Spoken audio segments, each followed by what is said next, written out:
Okay, praise the Lord.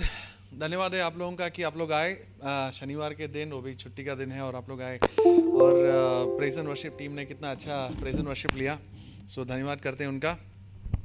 Okay, so Peter भाई ने काफ़ी अच्छा लिया अभी तक। उन्होंने मेरा काम काफ़ी आसान कर दिया कि मुझे ज़्यादा डीप में जाने की ज़रूरत नहीं है। अच्छा, तो अभी अगर जैसा हम कहते हैं मसीहत में काफ़ी डिनोमिनेशन है, अलग अलग पार्ट्स है, अलग अलग चर्चेस हैं। पर अगर हम किसी को बोलते हैं कि मसीह में है, तो अगर हम कहते हैं कि मसीह में है, सुनाई दे रहा है आवाज़ बिहाइंड? ऑलराइट, तो उसका मतलब क्या है?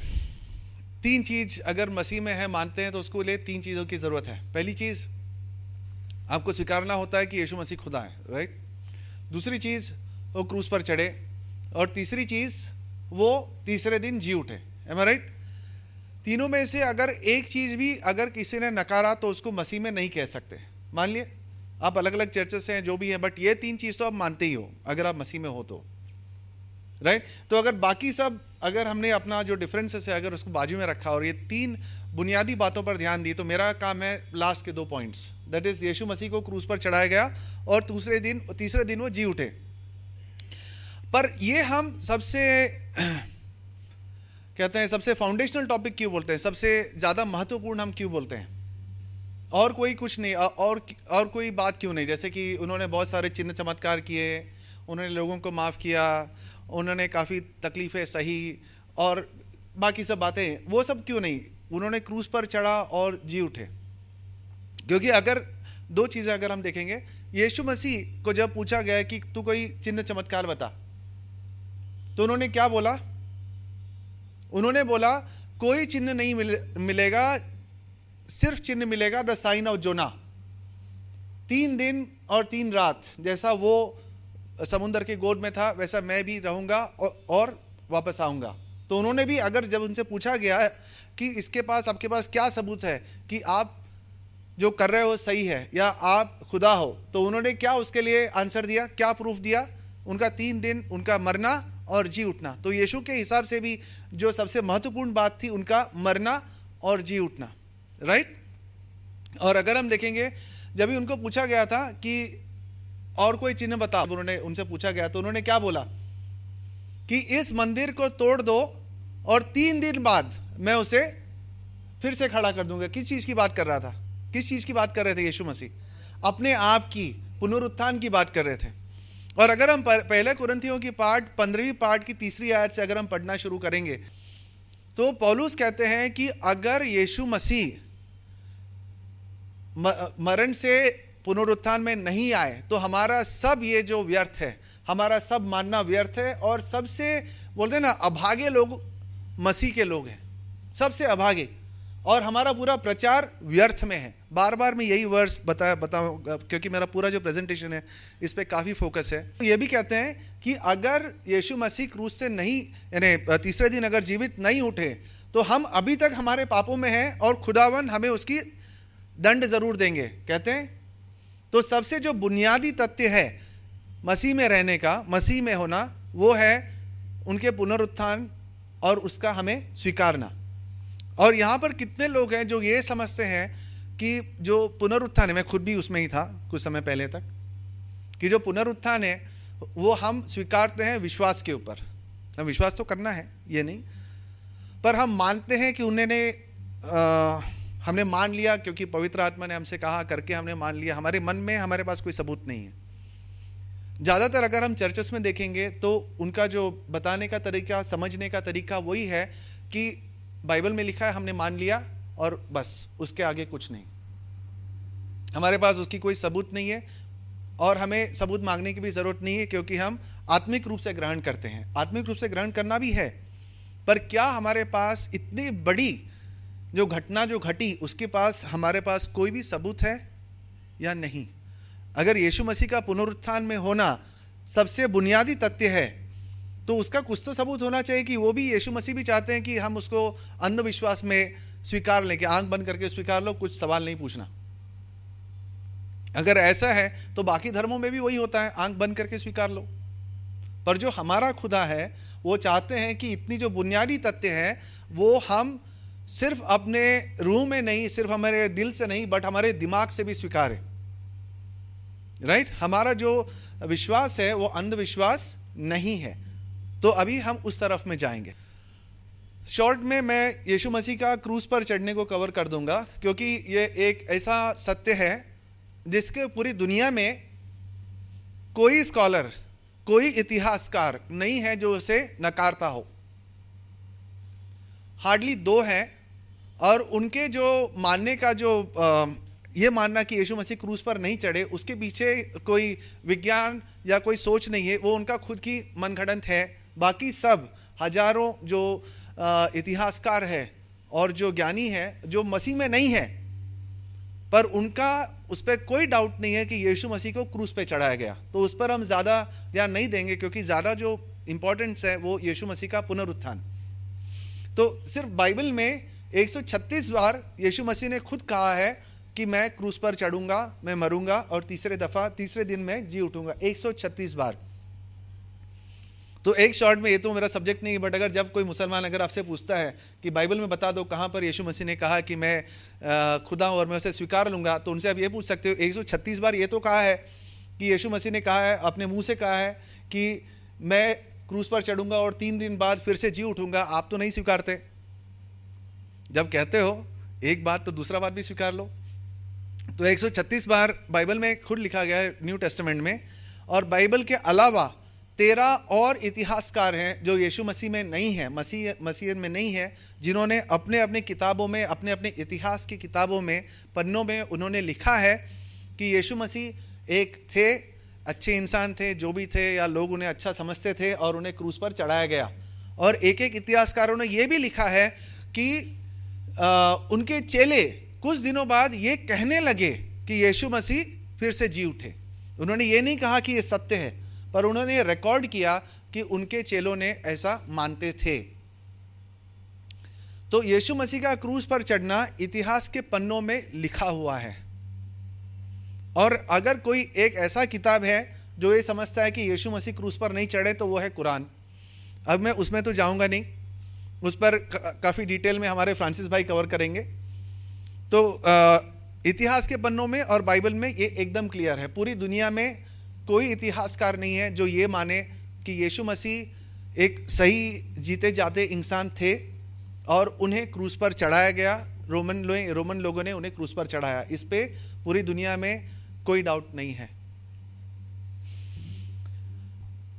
यीशु मसीह के पुनरुत्थान और क्रूस पर चढ़ने और पुनरुत्थान होने के 100 साल तक हमारे पास जितने भी किताबें हैं, जितने भी इतिहास के पन्ने हैं, कहीं पर भी ये नहीं लिखा गया है कि यीशु मसीह को क्रूस पर नहीं चढ़ाया गया। अभी हम आते हैं पुनरुत्थान के तथ्यों पर कि उस पर हम कैसे जाने कि जो पुनरुत्थान सही में हुआ नहीं हुआ, कि ये हमारी मनगढ़ंत है। क्योंकि सही में जब मैं भी यीशु मसीह में आया तभी मन में लगता था कि शायद वो जो चेले हैं उन्होंने मन में उनको लगा होगा कि उनके जो गुरु हैं, उनके जो खुदा है, जिनको खुदा मानते हैं, वो शायद जी उठे। ऐसे बहुत सारे लोग हैं। कभी शायद आपके मन में भी डाउट आ सकता है कि हम कैसे मान ले। मत्ती की किताब में कुछ और लिखा है, मरकुस के किताब में कुछ और लिखा है, लूका ने कुछ और लिखा है, यूहन्ना ने कुछ और लिखा है। जो इन्हें पुनरुत्थान का जो किस्सा है अलग अलग लिखा है। फिर ऐसे हम कैसे मान ले? तो अभी हम उसमें जाएंगे कि इसमें दाव पे क्या लगा हुआ है। पहला कुरिन्थियंस 15वीं पार्ट की 12वीं से 19वीं आयत में हम देखते हैं कि अगर यीशु मसीह क्रूस पर नहीं चढ़ाए गए, तो ये देखिए, मसीह नहीं जी उठा। अगर हमने मान लिया कि मसीह नहीं जी उठा तो हमारा प्रचार करना व्यर्थ है, पौलुस कहते हैं। तो हम क्या प्रचार कर रहे हैं? बाकी सब जो है, मोहम्मद आए मर गए, ये आए मर गए, वो आए मर गए, ये भी आके चल बसे। तो हमारे पास ऐसा क्या है? अगर यीशु मसीह मरे हुए में से जिलाए नहीं गए तो हमारा क्या पापों की माफ़ी हुई? नहीं हुई। तो हमारे पास कुछ भी नहीं है, सबसे अभागे हम ही हैं, पौलुस कहते हैं। तो पुनरुत्थान कितना इंपॉर्टेंट है आगे देखते हैं। हम परमेश्वर के झूठे गवाही ठहराए गए हैं। आगे देखते हैं, तो हमारा विश्वास व्यर्थ है और हम सब मनुष्य में सबसे अधिक अभागे हैं। ये पौलुस कहते हैं। इतना मूल्यवान है हमारे लिए अगर मसीह में है यीशु मसीह का पुनरुत्थान। और जो है क्या दावे पे क्या लगा है? सब कुछ। और सब कुछ हमारा पूरा मसीह में रहना, सब कुछ दाव पे लगा हुआ है सिर्फ और सिर्फ पुनरुत्थान पर। तो क्या हमारे पास कोई ऐसा सबूत है, ऐसा कोई पॉइंट्स है जो हम लोगों को बता सके और अपनी भी जो विश्वास है मसीह में उसको हम और मजबूत कर सकें? क्या सिर्फ चर्च में खड़ा रहकर गाना कि मेरा यीशु जी उठा, क्या वो काफ़ी है? ही लिव्स हिम है, गाने में कोई गलत बात नहीं है, पर क्या सिर्फ ऐसे दोहराते रहने से क्या सामने वाला जो व्यक्ति है जिसको हम बता रहे हैं यीशु मसीह के बारे में, क्या वो मान लेंगे? क्या कोई गाना सबूत है? नहीं। तो हमें ये देखना है कि क्या कोई अच्छा सबूत है हमारे पास यीशु मसीह के जलाने के लिए है। अगर बड़े बड़े अक्षरों में लिखना उसको भी सबूत नहीं करेंगे, लाल अक्षरों में लिखना उसे भी सबूत नहीं मानते हैं। हमको याद रखना है कि हमारा जो मसीहत है, हमारा मसीह में जो रहना है वो पूरी तरह से गड़ा हुआ है इतिहास के पन्नों में। अभी हमारा अगर हम साक्षी का चैनल देखेंगे, हमने काफ़ी उसमें हिंदुइज्म पे वीडियोस बनाए हुए, हमारे साथ जरी भाई भी हैं, और उसमें हम देखेंगे कि पूरा जो है वो फिलॉसफी है। आधे लोग यानी उनके खुद के जो एक्सपर्ट्स हैं वो भी बोलते हैं कि नहीं, ये सब जो पुराण ये सब कथाएं हैं, इसकी कोई सच्चाई नहीं है, सिर्फ फिलॉसफी है। लोग लिखे जा रहे हैं, यहाँ कुछ लिख रहा है, वहाँ कुछ लिख रहा है, उसकी इतिहास में कोई गवाही नहीं है। पर हमारा जो मसीह है, मसीहत में रहना जो है पूरी तरह से इतिहास में गड़ा हुआ है। अगर हम पुराने नियम से नए नियम आगे बढ़ते जाएं तो हम देखेंगे कि पूरी इतिहास हमें हमारे सामने, जैसा मूसा यहाँ से वहाँ गया, इजरायली यहाँ से वहाँ गए, फिर उन्होंने ये देखा, फिर ये किया, है कि नहीं? फिर यहाँ रहे, इस कुएं के पास रहे, उस पहाड़ के पास रहे, उस नदी के पास बैठे, है कि नहीं? इसके बाद इसके पैदा होने के 15 साल बाद ये हुआ, फिर उसके 20 साल होने के बाद वो दूसरा राजा बना। पूरा टाइमलाइन दिया हुआ है।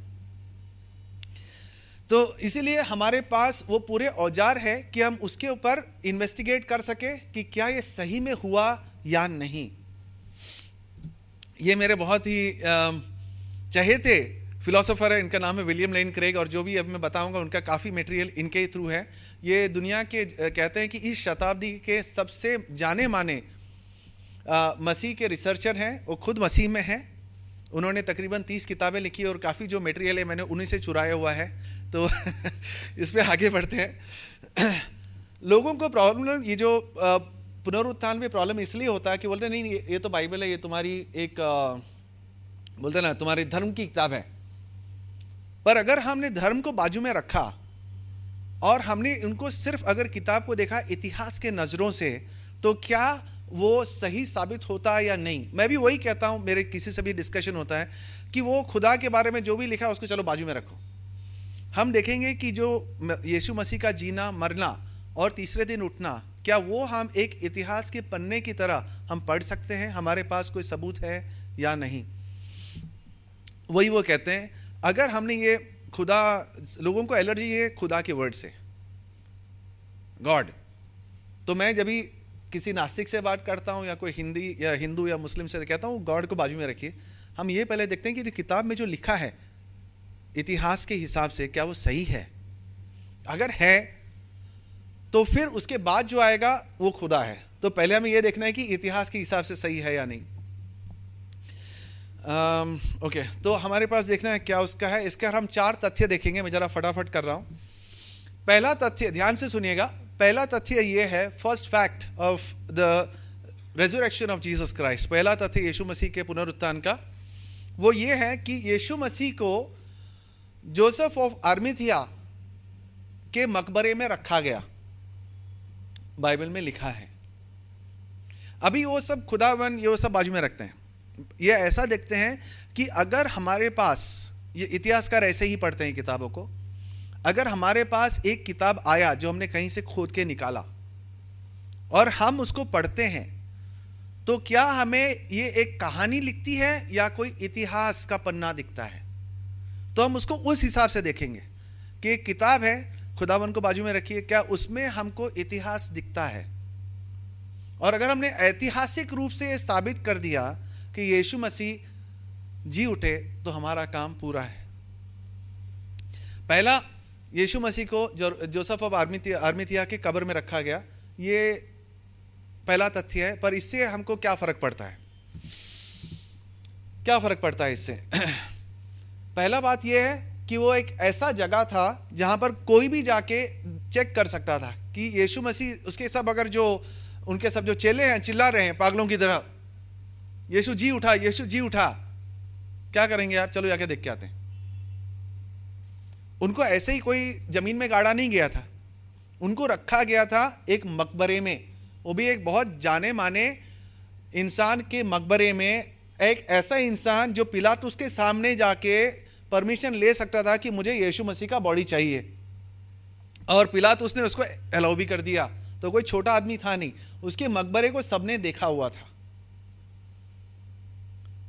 तो अगर किसी को इन्वेस्टिगेट करना था, चेक करना था, तो उस मकबरे में जाके देख सकता था कि यीशु मसीह की बॉडी वहां पर है या नहीं। जाकर सिर्फ देखना है, अगर है तो पूरी जो उनके चेले बोल रहे हैं कि वो जी उठे, वो गलत बात है। और ये जो क्लेम है, ये जो उन्होंने जो मान लिया कि यीशु मसीह को उस कब्र में डाला गया, क्या वो सत्य है या नहीं, कि उसे बाद में ऐड किया गया, कि उनके जो चेलों ने बाद में ऐड किया।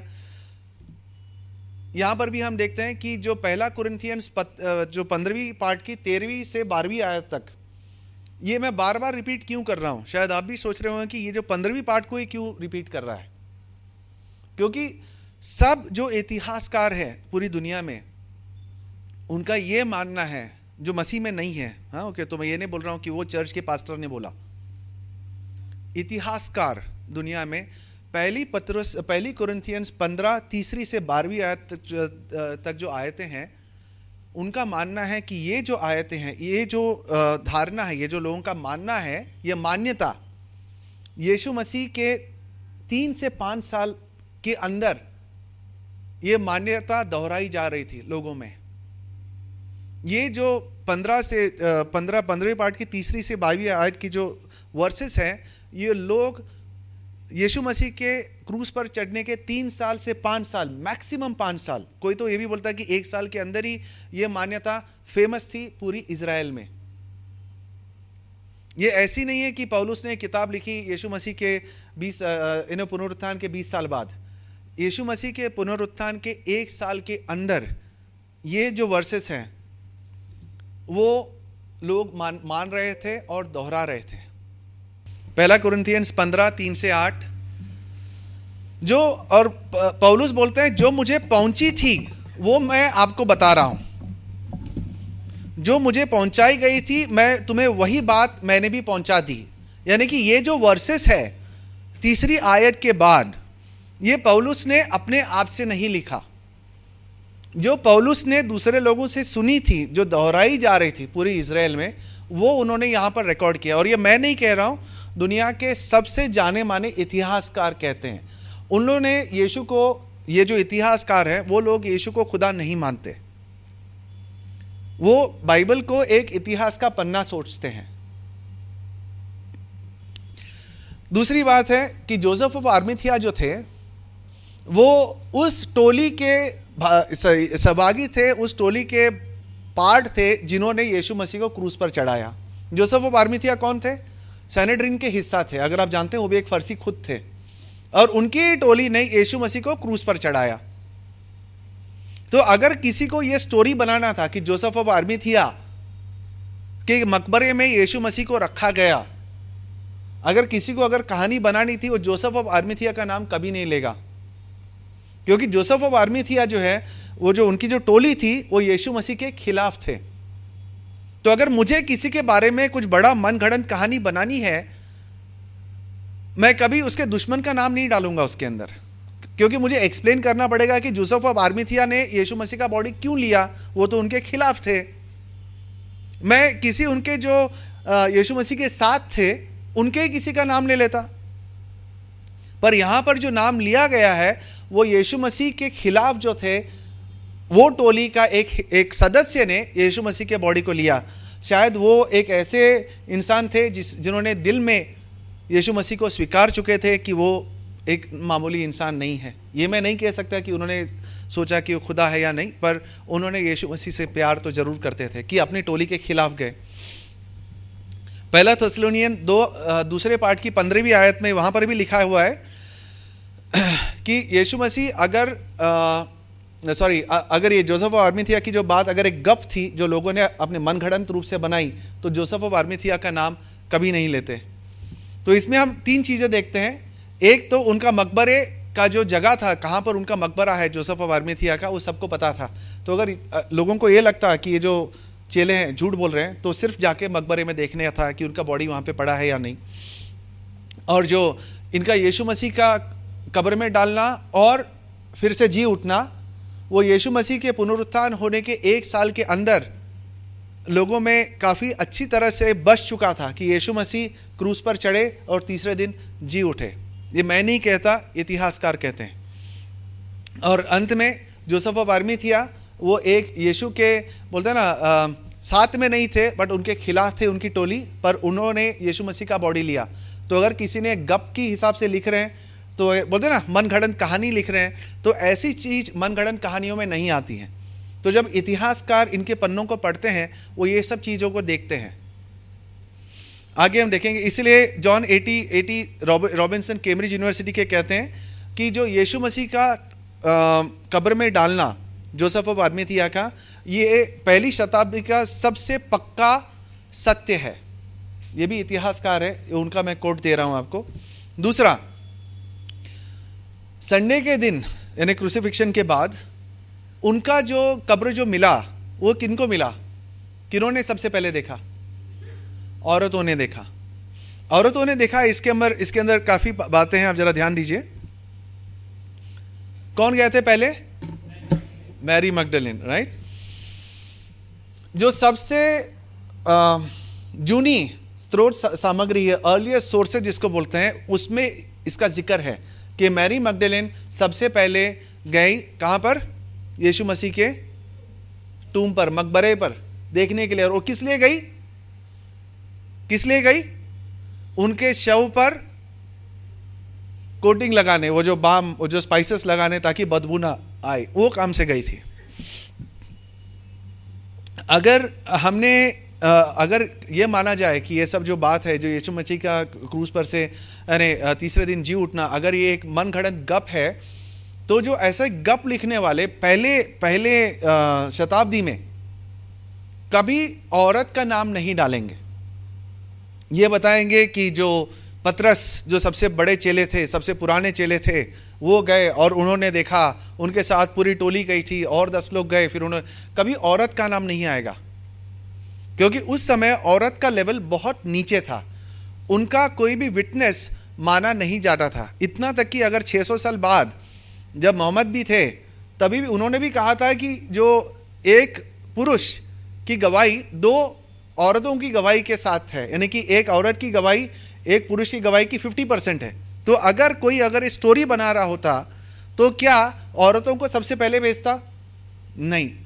तो जब इतिहासकार ये सब देखते हैं, पढ़ते हैं, वो ये सब देखते हैं कि अगर किसी ने मनगढ़ंत बनाई है तो वो कैसे बनाएगा।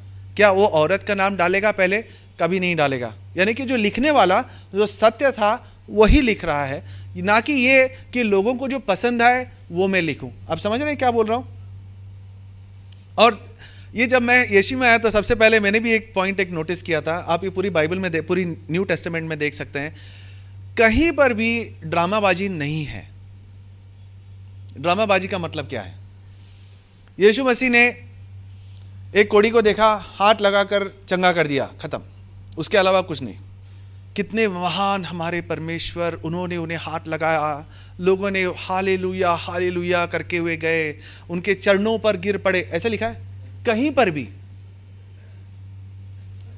जो लिखने वाला था एक मशीन की तरह लिख रहा था। अगर आप पढ़ेंगे आपको वही दिखाई देगा। 3 दिन बाद वो जी उठे, ये क्या है? लिखने वाले ने ऐसे लिखा है। और अगर आपने, उसमें रेफरेंस नहीं है, मैंने पतरस का सुसमाचार अगर आप पढ़ेंगे, सब सुन रहे हैं पतरस का सुसमाचार क्या है? बाइबल में नहीं है। अगर ये किताब लिखी गई थी तकरीबन यीशु मसीह के 200 साल बाद, उसमें भी क्रूस का जिक्र है, पर उसमें लिखा है कि यीशु मसीह के कब्र से बाहर निकालने के लिए 2 स्वर्गदूत आए जो आसमान जितनी ऊंची थी। फिर उन्होंने यीशु मसीह को कब्र से निकाला, और उनके पीछे क्या चल रहा था पता है? यीशु मसीह का क्रूस चल रहा था। तो जब कोई कहानी लिखता है ना, ऐसे लिखता है। और जब भी वो स्वर्गदूतों ने यीशु मसीह को वो कब्र से निकाला, तो हालेलुया करते हुए वो क्रूस भी आ रहा था उनके पीछे, क्रूस बोल रहा था। पर ऐसे कोई लिखने का तरीका आपको बाइबल में है? न्यू टेस्टामेंट में नहीं। आप अगर पढ़ेंगे, अगर आप फिर से जाइए पढ़िए, इतना फ्लैट लिखा है कि आपको लगेगा कोई मशीन ने लिखा है। कहीं पर भी बढ़ा चढ़ा के, कहीं पर भी एकदम ढोल बाजे ताशे बजाते हुए नहीं लिखा है, एकदम फ्लैट। कोई भी, यीशु मसीह ने वो लिया रोटी और मच्छी और उसे आशीष दिया और बांट दिया, खत्म। लोगों को बहुत मजा आया, मच्छी बहुत टेस्टी था, एकदम फ्रेश था। बोले हैं, इसको नौटंकी कहते हैं। आप समझ रहे हैं? इसको नौटंकी कहते हैं। पूरे बाइबल में ये जो नए टेस्टामेंट में, पुराने नए नियम में आपको नौटंकी नहीं मिलेगा। जो लिखने वाला अपने दिल को, अपना जो नौटंकी को बाजू में रख के जो हुआ वो लिख रहा है। उठे, हाथ लगाया, और रात के तीसरे पहर में यीशु मसीह पानी पे चलते हुए चले गए। अगर किसको नौटंकी लिखना था तो कैसे लिखेगा? हवा उनके बाजू से होते हुए निकल गई, सरसराती हुई आवाज करते हुए, है कि नहीं? तो उन्हें कोई फर्क नहीं पड़ा, उनके कपड़े भी गीले नहीं हुए, है कि नहीं? इसको नौटंकी कहते हैं। पर पूरा अगर आप न्यू टेस्टामेंट देखेंगे, मरकुस और उसमें हार्डली 2-3 लाइन में कंप्लीट कर दिया कि यीशु मसीह क्रूस से उठ गए और आए वो, और बाहर निकल गए, जीवित हो उठे, फिर जाके अपने चेलों से मिले, फिर गायब हुए, फिर आए गए, बस खत्म। कोई ड्रामेबाजी, नौटंकी कुछ नहीं, कहीं पर भी हो हल्ला नहीं। तो जब इतिहासकार देखते हैं, क्या ये इतिहास की तरह लिखा गया है या कोई नौटंकी कहानी की तरह लिखा गया है? आप समझ रहे हैं? आपको माइंडसेट आ रहा है मैं जो बोल रहा हूं?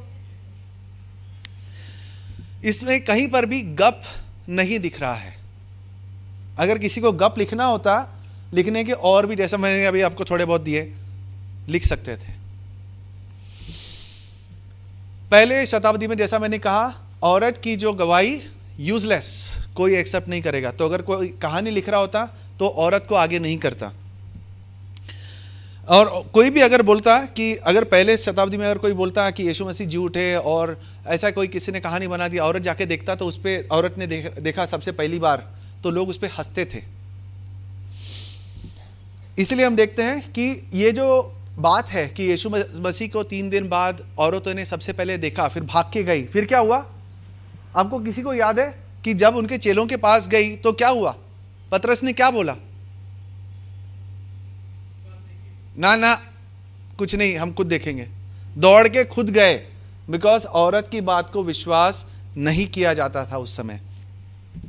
तीसरे तथ्य पे आएंगे। काफी समय, मल्टीपल ओकेशंस में, एक बार से ज्यादा बार में यीशु मसीह को उनके चेलों ने जीवित देखा, उनके साथ में बातें की। ये सबसे महत्वपूर्ण तथ्य है हमारे पास। इमामस के रोड के ऊपर उनके जो 2 चेलों ने उनको देखा, उनसे बातें की, और काफ़ी बार उन्होंने लोगों से मिले। और लोग कहते हैं, जो पुनरुत्थान में नहीं मानते हैं, वो बोलते हैं कि शायद उन्हें भ्रम हुआ होगा।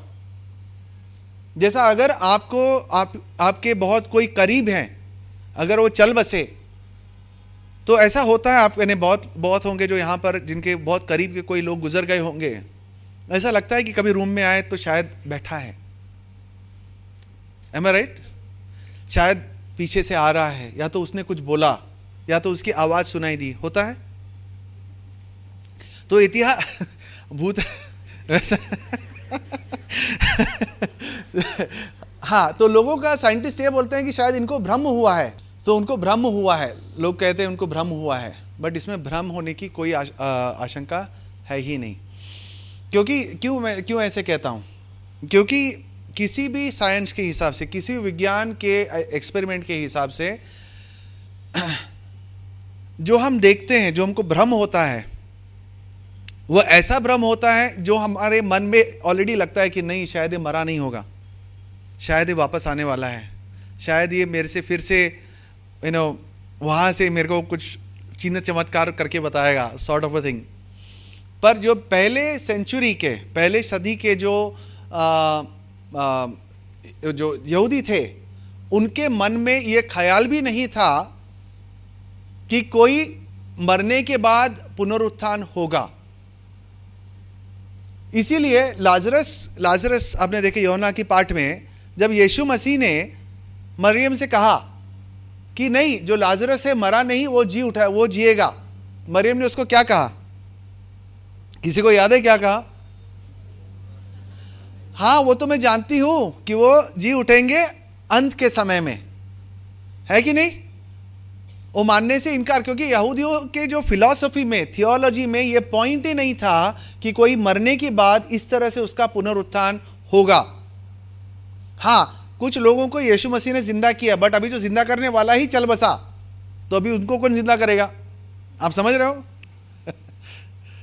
तो इसीलिए हम देखते हैं कि जो ज़्यादा जो मल्टीपल लोग हैं, एक से ज़्यादा लोग, कहीं ऐसा नहीं कि एक ही बंदे ने बोला, काफ़ी लोगों ने देखा यीशु मसीह को जिंदा, और ऐसे लोग भी जो यीशु मसीह को विश्वास नहीं करते थे, जैसे कि जेम्स, यीशु मसीह के खुद के भाई। यीशु मसीह के जीते हुए उन्होंने यीशु मसीह पर विश्वास नहीं किया, पर आगे चल के वो यीशु मसीह में विश्वास कर बैठे। क्योंकि अगर हम देखेंगे पहला कुरिन्थियंस की वही 15वें पाठ के 3 से 8वीं आयत में, अंत में वो याकूब, जेम्स, उनसे भी मिले, और जब यीशु मसीह के खुद के भाई बहन ने उनको जीवित देखा तो उनको विश्वास करना ही पड़ा, और उसके लिए उनको अंत में अपना जान भी देनी पड़ी। याकूब ने अपनी जान दे दी, उनको मार दिया गया। और ये एक बहुत ही बड़ी बात है, क्योंकि इतिहास के पन्नों में याकूब का जो मरना लिखा हुआ है, उसकी कब्र भी लोगों को मिला है। तो आप ऐसा सोचिए कि अगर आपको बोले कि आपका भाई खुदा है, देखो अभी से ही मुंह बना रहे हैं आप क्या करेंगे? मुंह बनाओगे? मुझे दिख भी रहा है, मुंह दिख रहा है, तो आप खुद भी मुंह बनाओगे। तो यहां पर जो जेम्स है और उनके जो परिवारगण हैं, उन्होंने भी यीशु मसीह को स्वीकारा नहीं था, जैसे लिखा है, बाइबल में लिखा है। तो ऐसा क्या हुआ कि यीशु मसीह के मरने के बाद उसमें विश्वास कर बैठे और अपनी जान भी दे दी? वही पहला कोरिन्थियंस 15वें पाठ के 3 से 8वीं आयत में लिखा है कि वो याकूब से भी मिले, और वो बाद में वो अर्ली यरूशलेम के चर्च का एक मुख्य स्तंभ बन गया। एक तो पतरस था और दूसरा याकूब यानी जेम्स। वही वर्सेस मैंने फिर से लिखा हुआ यहीं पे, और हम देखेंगे यहां पर भी जेम्स जो उनके भाई, उनसे भी वो मिले, और वो उन्होंने यीशु मसीह को जीवित देखकर अपने आप को समर्पित कर दिया।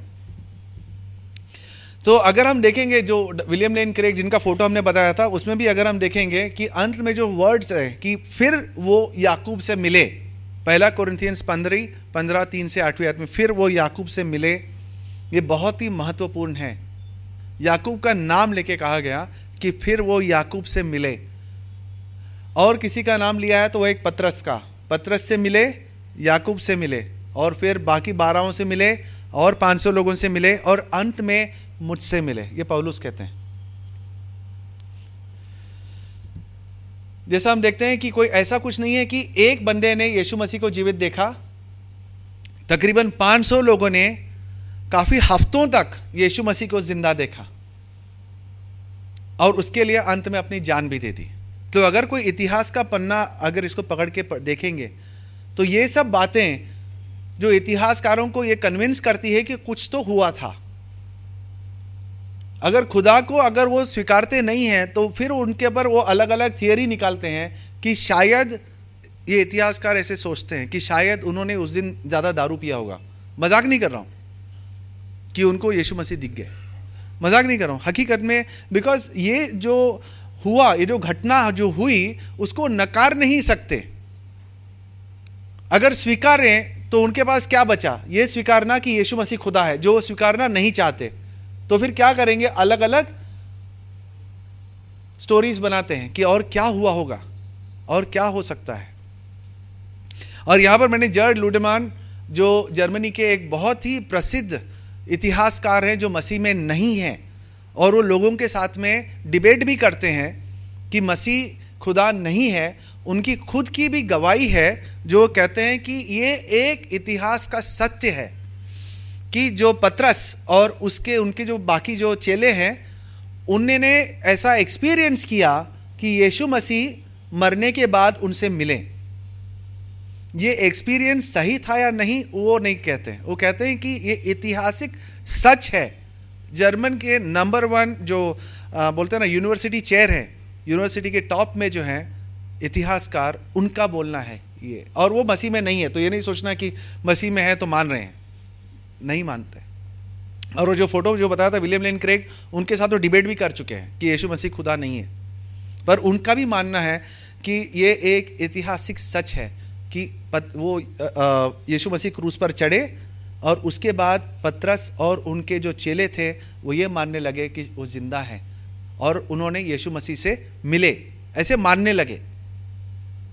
चौथा तथ्य फटाफट मैं क्लोज करता हूं। जो यीशु मसीह के जो चेले थे वो ये बाद में प्रीच करने लगे कि यीशु मसीह कब्र से जी उठे। ये मेरा चौथा तथ्य है। ये क्यों ऐतिहासिक है और क्यों ये महत्वपूर्ण है? क्योंकि इससे झूठ बोलने से उनको क्या मिला? क्या उन्हें कोई बहुत बड़ा खजाना मिला? क्या वो कोई बहुत बड़े मंदिर के मठ संस्थापक बन गए? बहुत सारा खजाना, खाना पीना, औरतें मिली? नहीं, सिर्फ जिल्लत मिली और जिल्लत भरी मौत मिली। आप एक झूठ के लिए जी सकते हो, बट क्या आप एक झूठ के लिए मरोगे? नहीं।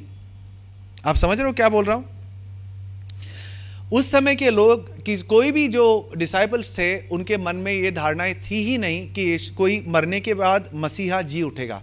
और अगर आप प्रेरितों के काम पढ़ोगे, गमलीएल खुद बोलते हैं कि अगर ये गलत है, जैसा आप देखे हुए इससे पहले जोसेफ करके कोई आए, बाद में रोमियो ने उन्हें पकड़ के क्रूस पर चढ़ा दिया और उसकी पूरी जो टोली खत्म हो गई। उसके बाद में और कोई आया, उसको भी फिर वो भी अपने आप को मसीह बता रहा था, फिर उसको भी लोगों ने क्रूस पे चढ़ाया और उसकी पूरी टोली खत्म हो गई। फिर ये तीसरा आया, आपको याद होगा प्रेरितों के काम दूसरे पार्ट में लिखा हुआ है। और फिर गमलीएल कहते हैं कि इनको छोड़ दो, अगर ये भी अगर खुदा से नहीं है, कौन? यीशु के चेले, और यीशु खुदा नहीं है तो ये आपस अपने आप ही खत्म हो जाएंगे। पर अगर ये सत्य है तो तुम खुदा के खिलाफ आ रहे हो, लिखा है बाइबल में। और वही हुआ। वो जो चेले थे, अगर आप बाइबल में अगर देखोगे, यीशु मसीह को क्रूस पे चढ़ाने के बाद चेले क्या करने लगे? तुरंत चिल्लाने लगे? नहीं। इतना तक कि यीशु मसीह के पुनरुत्थान देखने के बाद भी क्या कर रहे थे? इन्हें जाके छुप रहे थे यहां वहां पर। और यीशु मसीह के क्रूस के चढ़ने के बाद पतरस क्या करने लगा था? फिर से अपने व्यवसाय में चले गया, मच्छी पकड़ने का। और यीशु मसीह ने उसको उसी अवस्था में जाकर फिर से मिले। कहीं पर भी उनके धारणाओं में यह था ही नहीं कि मसीहा जी उठेगा। और अगर आपको किसी भी चीज की माया या भ्रम है तो आपको भ्रम वो चीज का होता है जिसकी अपेक्षा आपके दिल में है। सही? जो आपके तहे दिल में जो चीज है उसी चीज का आप सपना देखते हो या तो भ्रम होता है। बट पूरी यहूदी संस्था में कहीं पर भी एक फिर से जी उठने वाला मसीहा के बारे में उनके मन में था ही नहीं। और बाइबल के हिसाब से अगर हम देखेंगे, व्यवस्था विवरण में अगर हम उसका वर्ष देखेंगे 21वीं पार्ट की 23वीं आयत में, कि जो कोई क्रूस पर चढ़ाया गया वो एक श्रापित है। तो यानी यीशु मसीह श्रापित है, इसीलिए वो वहाँ से निकल पड़े थे। अगर यीशु मसीह का पुनरुत्थान नहीं हुआ तो उनको वापस से मच्छी पकड़ने और यहाँ वहाँ टहलने निकल चुके होते। उनके पास अभी कुछ भी नहीं बचा था। और अगर यीशु मसीह का पुनरुत्थान उन्होंने खुद से देखा नहीं होता और पवित्र आत्मा ने उन पर नहीं आई होती तो आज हम भी यहाँ पर बैठे नहीं होते, क्योंकि यीशु मसीह का इतिहास के पन्नों में भी जो जिक्र था वो भी खत्म हो चुका होता। सब कुछ इसी पे निर्भर है कि यीशु मसीह का पुनरुत्थान हुआ। ये एक ऐतिहासिक सच है। उन्होंने सब कुछ यीशु मसीह को दे दिया था और वो अभी जा चुके हैं। पर तो भी हम देखते हैं जितना भी वो डिसाइपल्स की गलतफहमी हो, भले ही उनके यीशु मसीह ने उनको 10 बार बोल चुका था मैं जी उठूंगा जी उठूंगा जी उठूंगा, तो भी उन्होंने माना नहीं। माने क्या? नहीं, अपने अपने घर में घुस के बैठ गए। है मैं राइट? पर तो भी यीशु मसीह जी उठे, उनको उन्होंने देखा, यीशु मसीह को उनके साथ समय बिताई और फिर अपना जो सुसमाचार दुनिया के कोने कोने में उन्होंने प्रचार किया और यीशु मसीह आज भी जिंदा है। आमीन। तो बाद में वो जो चेले हैं अपने आप को यीशु मसीह के लिए स्वीकार निछावर कर दिया। और जैसा हम पढ़ते हैं काफ़ी किताबों में कि बहुत ही दर्दनाक मौत कोई एक चेला भी ऐसा नहीं था एक्सेप्ट जॉन, जो पैटमोस के आइलैंड पे उन्हें तड़ी पार डाल दिया गया था। बाकी सब बहुत ही बुरी तरह की मौत मरे। और अगर हम वो छोड़िए, अगर प्रेरितों के काम भी देखें, यहाँ वहाँ जब वो प्रचार करते थे तो क्या होता था? दरवाज़ा खोल के आ जाओ अंदर आ जाओ, हमारे घर में रहो, ये लो खाना, ये लो पैसा। ऐसा हुआ था? नहीं। कितनी बार के तो पौलुस को मार मार के अपने जो शहर के बाहर फेंक दिए थे कि मर चुका है कि नहीं? उसको क्या पड़ी थी? पौलुस का भी जो कन्वर्जन होना वो भी एक ऐतिहासिक सच है। बट लोग बोलेंगे हाँ शायद उसको भ्रम हुआ था। सब भ्रम ही है, सब दारू पी के घूम रहे हैं और सबको एक ही भ्रम हो रहा है। अभी लेट्स अज्यूम हम 10 लोग अब मिलते हैं, हैप्पी आवर चल रहा है कहीं पे, 10 लोग जाते हैं और हम टुन हो जाते हैं, तो क्या हम 10 लोगों का जो भ्रम सेम होगा? नहीं। आप समझ रहे हो मैं क्या बोल रहा हूं? बट इतिहासकार जो यीशु मसीह को स्वीकारते नहीं है, ऐसे ऐसे थियरीज निकालते हैं ये एक्सप्लेन करने के लिए कि यीशु मसीह का पुनरुत्थान नहीं हुआ तो फिर क्या हुआ। आप ऐसा अंत में बस मैं क्लोज कर रहा हूं, एक एग्जाम्पल देखिए। ओसामा बिन लादेन नाम सुना हुआ है? हाँ, अभी तो मर चुका, बट फर्ज करो कितने लोगों को उसने मार दिया है ना, यहूदी ईसाई लोगों को उसने मार दिया। फिर वो बोलता है कि मैं कहानी बना रहा हूँ कि मैं जा रहा था और बट वो भी देखिए ओसामा बिन लादेन भी एक पढ़ा लिखा था। वो कोई मदरसा में कोई कोने में बैठा हुआ आदमी नहीं था, पढ़ा लिखा आदमी था। वो यूनिवर्सिटी में पढ़ा था, यूएस में भी पढ़ा हुआ था। वो बोलता मैं जा रहा था गाड़ी में, अचानक एक लाइट आई और उसमें से एक आवाज आई कि मैं यीशु मसीह हूं, तो मुझे क्यों तिरस्कार कर रहा है। फिर उन्होंने मेरे से बातें की और मैंने अपनी पूरी लाइफ अभी यीशु मसीह पे न्यौछावर कर चुका हूं। अगर ऐसा सुनेगा ओसामा बिन लादेन की बातें तो क्या बोलेगा? वो पागल है? नहीं, वो सोचेगा शायद कोई भ्रमित है। पर किसी भी एंगल से उसे पागल नहीं बोल सकते क्योंकि बहुत पढ़ा लिखा इंसान था वो। उसके बाद क्या उसकी टोली वाले उसको छोड़ेंगे? लोग सोचेंगे यार इसने बताया क्यों, ये तो झूठ तो बोल नहीं सकता, क्योंकि इससे पता है कि झूठ बोलने का उसको सजा क्या मिलेगी। यानी अगर ये गप बना के बोल रहा है इसमें उसकी फायदा तो होगा नहीं, मोस्ट प्रॉब्ली उसी के टोले वाले उसको मार देंगे। हमारा जो पौलुस है उस समय का ओसामा लादेन है।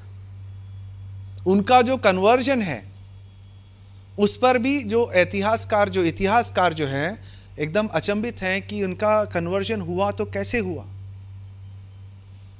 और सबका जो भ्रम एक कैसे हो सकता है। तो इन शॉर्ट यहाँ पर एक लूक जॉनसन करके हैं, वो भी न्यू टेस्टामेंट स्कॉलर हैं एक यूनिवर्सिटी के, वो भी वही सोच रहे हैं कि वो भी यीशु मसीह में नहीं मानते, वो भी यही लिख रहे हैं कि ऐसा क्या चौंकाने देने वाली हादसा हुआ जो डरे हुए एक झुंड को पूरी तरह से बदल दिया, जिन्होंने दुनिया बदल दी। वो क्या हुआ वही हम देखते हैं, और अंत में सबके सब तो मर गए जो हैं। ये चारों तथ्य हम देखते हैं। पहला कि उनको रखा गया एक ऐसे टूम में, एक ऐसे मकबरे में जो यीशु मसीह के समर्थक थे ही नहीं। अगर कोई कहानी बना रहा होता तो ऐसी बातें नहीं डालता। दूसरी बात, वो अगर लेट्स से अगर कोई कहानी बना रहा होता ना कि यीशु मसीह हम ऐसा लिखते हैं, अगर मैं लिख रहा होता तो ऐसे ही करता, आप भी शायद वही करते एनीवे बट अगर मैं एक कहानी लिख रहा होता कि चलो ऐसा करते हैं कि अभी यीशु मसीह को तो चढ़ा दिए क्रूज पर, अभी कहानी बनाते हैं कि वो जी उठे, तो मैं ऐसे बोलूंगा कि उनकी जो बॉडी को लेके ना एक छोटी सी कब्र में कहीं पे डाल दिया,